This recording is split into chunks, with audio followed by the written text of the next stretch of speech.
మన చిన్నప్పుడు పల్లెటూరులో దొరికిన పాలు ఇప్పుడు సిటీలో దొరకటం లేదు. మా ఇంట్లో దీని గురించి మాట్లాడుకుంటున్నప్పుడు కంట్రీ డిలైట్ గురించి తెలిసి ఉన్నత ప్రమాణాలు ఉన్న ల్యాబ్స్ లో టెస్ట్ చేయించి రోజు రిపోర్ట్స్ ని యాప్ లో అప్డేట్ చేస్తారు. వాళ్ళ విధానాలు చూసి సంతృప్తి చెంది ఇలా రికమెండ్ చేస్తున్నాను. ఇప్పుడే కంట్రీ డిలైట్ యాప్ ని డౌన్లోడ్ చేసుకోండి. Download the Country Delight app now. Nageshwar garu, ఇలా చూడాలి అంటే 2 ఇష్యూస్ ప్రధానంగా. సామాన్యుడు అని చెప్పుకున్నాడు, చాలా భారీ ఎత్తున శేషమాల్ నిర్మాణం జరిగింది, దానిపై రకరకాల విమర్శలు, ఆరోపణలు. అటు అవినీతి రహిత పార్టీగా ఆమ్ ఆద్మీ పార్టీకి పేరుంది. అదే ఎజెండాగా పుట్టిన పార్టీ అది, అన్నాధార ఉద్యమంతో. అయితే అవినీతికి, ఢిల్లీ లిక్కర్ స్కామ్లో అవినీతికి పాల్పడ్డారని కేజ్రీవాల్ జైలుకి వెళ్ళారు. ఉప ముఖ్యమంత్రి మనీష్ సిసోడియా, ఎక్సైజ్ మంత్రి కూడా ఆయన జైలుకి వెళ్ళాడు. వీటి ప్రభావం ఏమైనా పడిందా? తెలంగాణలో కూడా ఈ 2, ఇక్కడ ప్రగతి భవన్, ఢిల్లీ లిక్కర్ స్కామ్లో కేసీఆర్ కూతురు కవిత ఉండడం. అంటే ఇప్పుడు ప్రతి పార్టీకి ఒక ఐడెంటిటీ ఉంటుంది. మీరు ఆ ఐడెంటిటీ డైల్యూట్ అయితే ప్రజలతో ఉన్న కనెక్ట్ పోతుంది. ఆ పార్టీకి ఉన్న కనెక్ట్ ఏంటి? ప్రజలతో లింక్ కదా. అవును. మీకు తెలంగాణ మీరు అన్నట్లు కేసీఆర్ ఐడెంటిటీ ఏంటి? తెలంగాణ వాదము, తెలంగాణ సోయి, తెలంగాణ అనేది ఆయన ఐడెంటిటీ. ఆయన ఏం చేశాడు? దాన్ని వెంటనే భారత రాష్ట్ర సమితి పెట్టి నేను దేశమంతా తిరుగుతానన్నాడు. అంటే తెలంగాణ ప్రజలు కేసీఆర్ను చూసింది, మా ప్రాంతాన్ని వివక్ష గురైంది, దాన్ని బాగు చేస్తాడని ప్రజలు చూశారు. అంటే ప్రజల ఎక్స్పెక్టేషన్స్కు నాయకుడి పొలిటికల్ అంబిషన్స్కు మధ్య గ్యాప్ వచ్చింది. మీకు అక్కడ కేజ్రీవాల్ ఎలా చూశారు? ఢిల్లీలో మాకు ప్రత్యామ్నాయ ప్రభుత్వం ఇస్తాడు, మాకు బెటర్గా పబ్లిక్ సర్వీస్ అందిస్తాడు, మాకు ఢిల్లీకి ఒక మెరుగైన పాలన ఇస్తాడని చూశారు.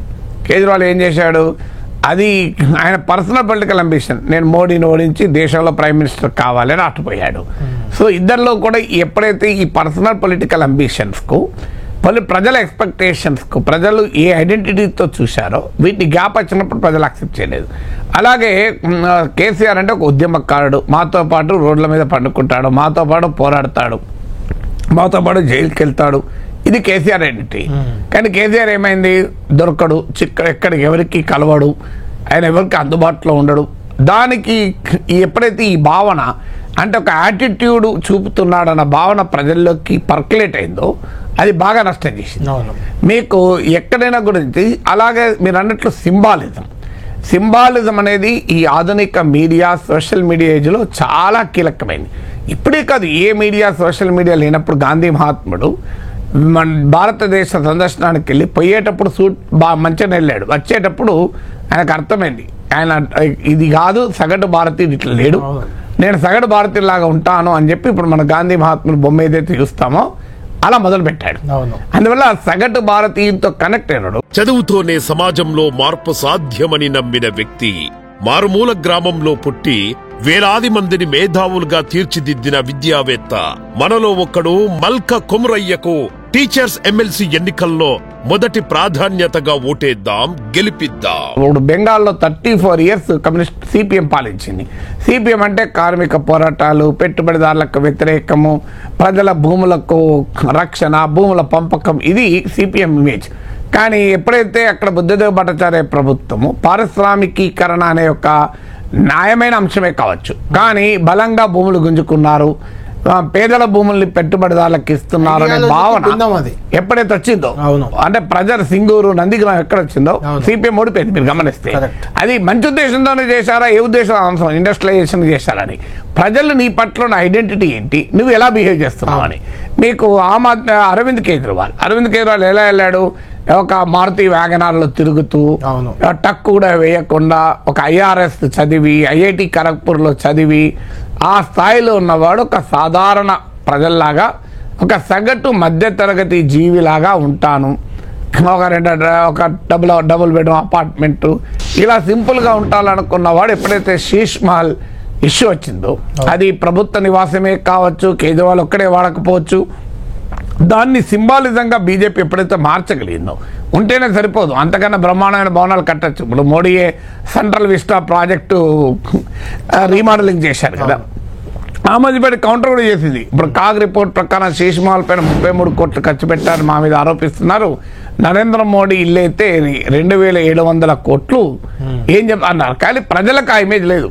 ఇప్పుడు మోడీ పైన 10 లక్షల, ఆమ్ ఆద్మీ 10 లక్షల రూపాయల పెన్ను వాడతాడు, 67 రకాల షూస్ ఉన్నాయి, ఆయన షర్ట్ ఇంత కాస్ట్, ఆయన ఇంట్లో ఆ డైమండ్లతో పొదిగినటువంటి శాండిలియర్స్ వాడతారు. ఇవన్నీ చెప్పినా కూడా ప్రజలు పట్టించుకోలేదు.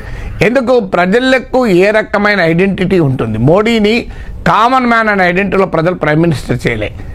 మోడీని ప్రైమ్ మినిస్టర్ చేస్తానికి హిందుత్వ ఐకాన్గా చేశారు.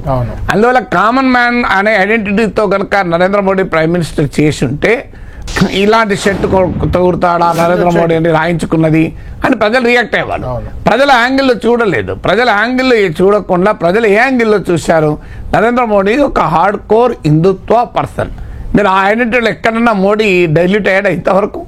ఎక్కడ డైల్యూట్ కాదు. అది డైల్యూట్ అయితే మీరు ఆఖరికి తన ఐడెంటిటీ కాపాడుకోవడానికి తనకు ముస్లిం క్యాప్ ఇస్తే కూడా వేసుకున్న పక్క పడేసాడు. మీరు గమనించండి. అసలు మీకు జనం కోరుకుంటే సింబాలిజం, ఇఫ్తార్ పార్టీలు ఇవ్వడము, ఎలక్షన్ల టైంలలో పోయి మసీదులకు పోవడం, ఇవి కూడా చేయడు మోడీ. మీకు తన హార్డ్ కోర్ హిందూ ఐడెంటిటీని ఆధారంగా మోడీ ఎమర్జ్ అయ్యాడు.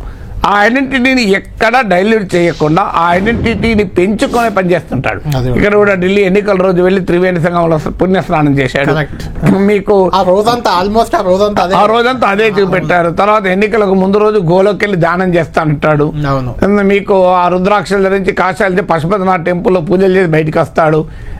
మీరు మొన్న ఎలక్షన్లో కూడా చూడండి, అయోధ్య రామ మందిరం కొరకు తానే వెళ్ళి ధనుష్కోడి నుంచి మొదలుకొని రామేశ్వరం అన్ని తిరుగుతూ అన్ని పుణ్య నదుల నుంచి నీరు తీసుకొచ్చాడు. సో ఆయన తన హిందూ ఛాంపియన్ ఐడెంటిటీ, హిందూ ఐడెంటిటీని బ్రహ్మాండంగా ప్రొజెక్ట్ చేస్తున్నాడు. మీరు జనం యాక్సెప్ట్ చేశారు. ఉద్ధవ్ ఠాక్రే చూడండి, బాలాసాహెబ్ ఠాక్రే హిందూ హృదయ సామ్రాట్ అని పేరు. ఉద్ధవ్ ఠాక్రేకి వచ్చే వరకు దాన్ని బీజేపీ అటాక్ చేసింది. ఈయన హిందూ ఉదయ సామ్రాట్ ఎక్కడిది వెళ్ళి కాంగ్రెస్ ఎన్సీపీలో కలిశాడు. మీకు ఉద్ధవ్ ఠాక్రేకు పార్లమెంట్ ఎలక్షన్లో ఓటేసిన వాడు అసెంబ్లీ ఎలక్షన్లో వేయలేదు. అంటే ఎందుకంటే ఆయన ఐడెంటిటీ వేరు. శివసేన ఐడెంటిటీ ఏంది? హిందూ ఐడెంటిటీ. ఆయన ఉద్ధవ్ ఠాక్రే ఎక్కడ ఉన్నాడు? రాహుల్ గాంధీ పక్కన వీడు సావర్కర్ని అటాక్ చేస్తుంటున్నాడు.